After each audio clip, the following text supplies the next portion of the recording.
time muito bom, mas a Ponte não teve uma jornada feliz, talvez pressionada pelo estádio cheio, pelo marco histórico que representava aquela partida de inauguração do estádio, e foi derrotada, foi goleada por 3-0, numa partida em que ficou marcada pelo fato da Ponte Preta ter perdido duas cobranças de pênalti. Olha, o Majestoso não tinha ainda 3 anos quando aqui realizou uma partida entre Ponte e Palmeiras. O Palmeiras das 5 coroas. O Palmeiras veio de 5 grandes conquistas, inclusive do Campeonato Mundial da época. O Palmeiras ganhou o título no Maracanã contra a Juventus da Itália. E quando o Palmeiras pisou aqui naquele 5 de agosto de 51, o Majestoso estava repleto. Aquele jogo era a coisa mais importante que existia para a Ponte. De repente, um Ponte e Palmeiras. E a Ponte ganhou de 3-1, 3 gols do Isaldo, uma vitória que se falou anos e anos e anos. Então, eles elaboraram um documento em que a Ponte Preta mereceria entrar na divisão especial por merecimento. Todos os participantes das divisões que tinham alguma influência nessa decisão, teriam que assinar que estariam de acordo com que a Ponte Preta entrasse na primeira divisão sem se classificar, né? Então, o Mário Trindade elaborou a seguinte estratégia. Ele pediu assinar, foi pedindo e deixou por último para o Guarani assinar. Estava lá, Guarani. Último lugar. Então, o Romeu Tortman, que também era um cidadão inteligentíssimo, ele percebeu aquela situação que iam colocar o Guarani e não assinou no lugar onde estava reservado o Guarani, assinou em cima de todo mundo, mesmo fora do que não estava, assinou em cima, como se fosse o primeiro. Assinou. E aí a Ponte Preta entrou na divisão especial. É claro que não fui eu quem deu o nome ao estádio, e digo mais, só puseram o meu nome porque eu não estava aqui. Assim que o estádio foi entregue, no primeiro momento ele passou a ser chamado de Majestoso pela imprensa, devido ao porte do estádio, a grandeza do estádio, que à época era o terceiro maior do futebol brasileiro. Passado algum tempo, por iniciativa de outros dirigentes do clube, decidiram homenagear Moisés Lucarelli, pelo fato dele ter sido o grande líder da construção do estádio. 1949, nós fomos para Buenos Aires, porque ele queria ver os campos de lá, os estádios que tinham lá, porque já tinham 2 ou 3, se não me engano. Então, quando a gente voltou, já estava o nome dele aí na frente do estádio. Papai era muito simples, ele não queria ostentação, porque ele fez tudo de coração, né? Não para se mostrar. Aí ele ficou muito sem jeito de recusar, né? Seria assim uma ofensa, né? Então foi aí que ele acabou aceitando. Então ele não era uma pessoa que tivesse a vaidade de eu construir o estádio, então o estádio tem que ter o meu nome, como até hoje é relativamente comum. A gente vê presidentes que muitas vezes se julgam acima da história do próprio clube. Ele não tinha esse perfil e fez aquilo simplesmente porque era um ponte-pretano fanático e julgava que aquilo seria importante para o crescimento, para o engrandecimento do clube. Toda vez que a gente ouve o nome do meu pai sendo proferido e pessoas falando a respeito dele, é um motivo de muito orgulho, porque até hoje eu nunca vi uma pessoa falar nada negativo dele. A gente fica muito, muito orgulhoso, né? Muito orgulhoso e felizes, né, de termos tido um pai como ele foi. Arrumei um grupo dentro da Ponte que ficou meu inimigo, mas limpei tudo e fiz o estádio. Lá no Guarani não tenho nenhum inimigo, só na Ponte. Recebi em 58 um ofício. Senhor Moisés, o senhor fica intimado a prestar contas do estádio no prazo de 15 dias. Questionaram ele sobre possíveis desvios de dinheiro na campanha de arrecadação financeira para a construção do estádio, e aquilo magoou profundamente. Então, pouco a pouco, ele ficou muito desgostoso com essa história e pouco a pouco foi se afastando do dia a dia do clube, até chegar a um ponto que praticamente não sequer assistia às partidas do clube já no fim da vida. Imagina, ele constrói o estádio, dá o estádio para Ponte Preta, e depois um grupo lá de oposição, que em todo lugar tem um grupo da oposição, pede as contas, que ele preste contas, que ele dê satisfações, supondo ou fazendo supor que ele teria ficado com uma parte do dinheiro, quer dizer, coisa absurda. Pediram para que ele prestou, eu estava lá, pôs tudo em cima da mesa, prestou contas, está aqui. Aqui estão as contas da Ponte Preta. E convocou a imprensa campineira da época.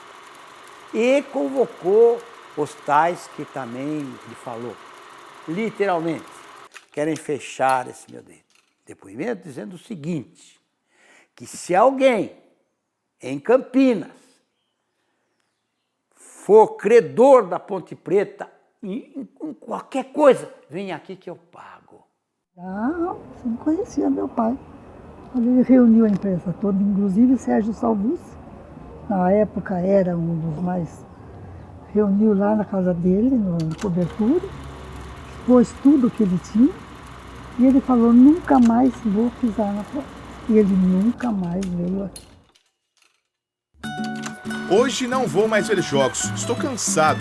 Quando eu ia, era sempre a mesma coisa. Logo vinham falar comigo, seu Moisés, e eu, já falei antes, não sou disso.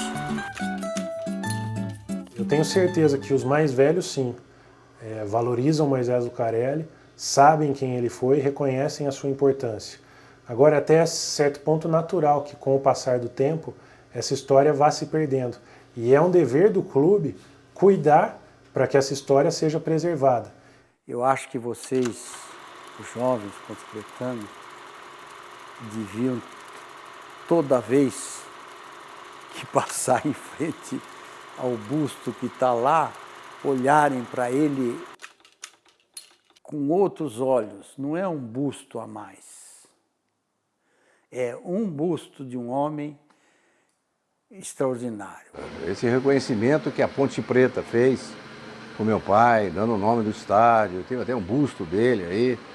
Eu acho que tudo isso é um reconhecimento que nós somos testemunhas de tudo que ele fez para a Ponte Preta, entende? Eu acho que desconheço que um dirigente atual, sei lá, tenha uma abnegação tão grande que ele teve com um clube de futebol como meu pai, entende? Como ele teve para a Ponte Preta. É quase uma ligação afetiva, né, do Ponte Pretano com o estádio, e a própria arquitetura do estádio, ela foi projetada para facilitar isso, né? Apesar de não ser tão fechado, mas é um alçapão. Quando cai aí dentro, se a equipe tiver bem focada mesmo, a outra equipe não joga. A torcida não deixa a gente esmorecer. Todo momento está gritando, você está lembrando da torcida ali. E o jogador da Ponte Preta tem essa característica dentro de campo e a outra equipe dificilmente vem jogar.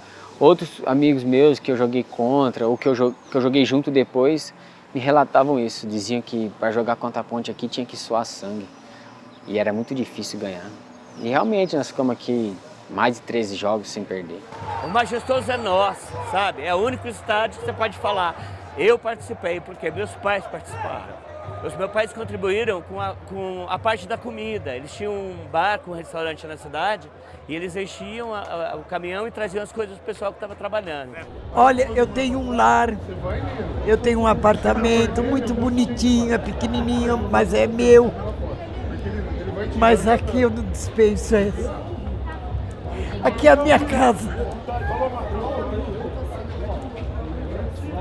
Eu adoro a Ponte Preta.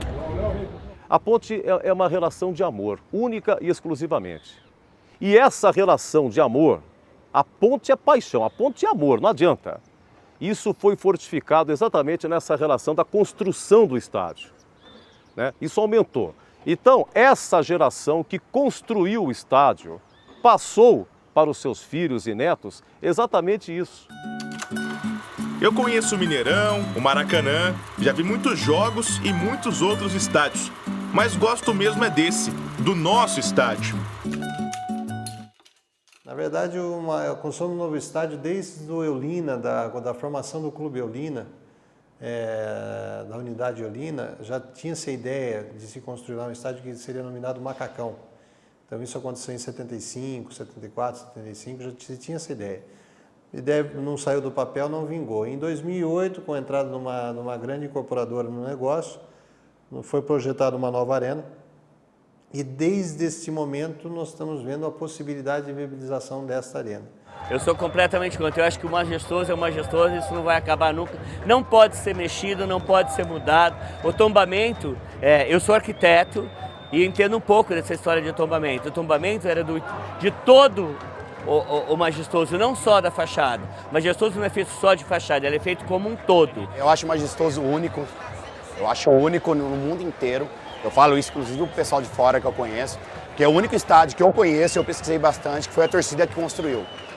Eu acho isso daí uma coisa assim, que a Ponte não pode perder, por isso que eu assim, sou radicalmente contra demolir esse majestoso.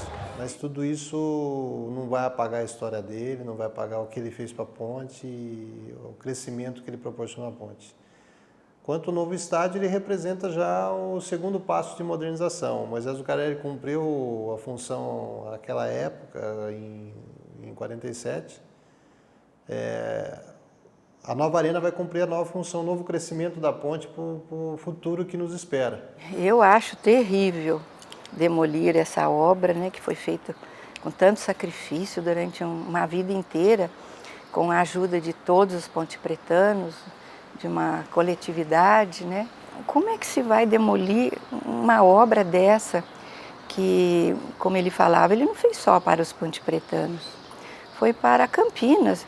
Uma pessoa determinada, com uma fibra impressionante, que colocou a sua paixão pela Ponte Preta acima de qualquer coisa para a realização de um grande sonho e que merece ser valorizado porque ele sonhou alto e lutou muito para realizar esses sonhos, para concretizá-los, e ele conseguiu. Por isso ele merece o nosso reconhecimento. Essa paixão que o jogador sente, que eu aprendi desde de menino na Ponte Preta, ela é muito bonita e ela nos motiva. Eu, pelo menos, que conheço, né, toda a história, ela me motiva, né, em lembrar até mesmo do homem Moisés Lucarelli, o que ele fez, a coragem que ele teve naquela época em construir um dos 3 maiores estádios do país, com uma população de 140 mil habitantes apenas. Cara, foi uma coragem, assim, uma dedicação e uma paixão muito grande. O seu Moisés foi um homem fora do comum. E vocês, pontepretanos, tiveram esse grande privilégio de ter na história de vocês um homem como Moisés Lucarelli. Poucos times de futebol têm esse privilégio. Poucos. Estandarte desse altar.